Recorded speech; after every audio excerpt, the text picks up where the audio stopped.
নমস্কাৰ, মোৰ নাম শ্ৰীমতী অন্বেষা বৰা। মই কোঁৱাপুৰ উচ্চতৰ মাধ্যমিক বিদ্যালয়ৰ এগৰাকী ছাত্ৰী।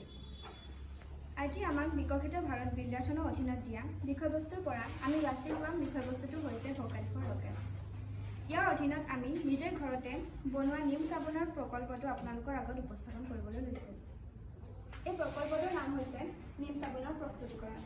ইয়াত প্ৰয়োজনীয় কেঁচা সামগ্ৰীসমূহ হৈছে সোপ বেছ 1 কেজি ল'ব লাগিব, নিম 100 গ্ৰাম ল'ব লাগিব, হালধি আৰু এল'ভেৰা জেল আমাৰ প্ৰয়োজন সাপেক্ষে ল'ব লাগিব, গোলাপ জল 10 ml, কোকোনাট অইল 10 ml আৰু আমাৰ এইখিনি কৰোঁতে ফৰ্মেল এটাৰ প্ৰয়োজন হ'ব। ওপৰত আমি যিকেইটা পৰিমাণৰ কথা ক'লোঁ, ইয়াৰ পৰা আমি 18 পৰা 20টাহে চাবোন তৈয়াৰ কৰিব পাৰিম। এতিয়া ঘৰতে আমি কেনেদৰে নিম চাবোন প্ৰস্তুত কৰিলোঁ তাৰ বিষয়ে জানো আহক।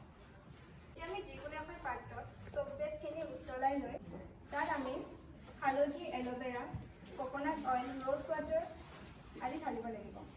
ঢালি এইখিনি উতলাই আমি মিহলাই দিব লাগিব। মিহলোৱাৰ পাছত আমি সেইখিনি ফৰ্মাৰ এটাত ঢালি দি 24 ঘণ্টাৰ বাবে অপেক্ষা কৰিব লাগিব। 24 ঘণ্টা হোৱাৰ পাছত আমাৰ নিম চাবোন প্ৰস্তুত হৈ যাব। আমাৰ বিষয়বস্তু আছিলে ভোকাল ফৰ লোকেল। সেয়ে সহজে পাব পৰা নিম গুৰিৰ পৰা সদায় ব্যৱহৃত চাবোন কেনেদৰে তৈয়াৰ কৰিব পাৰি তাৰ বিষয়ে আপোনালোকৰ আগত উপস্থাপন কৰিলোঁ। ধন্যবাদ।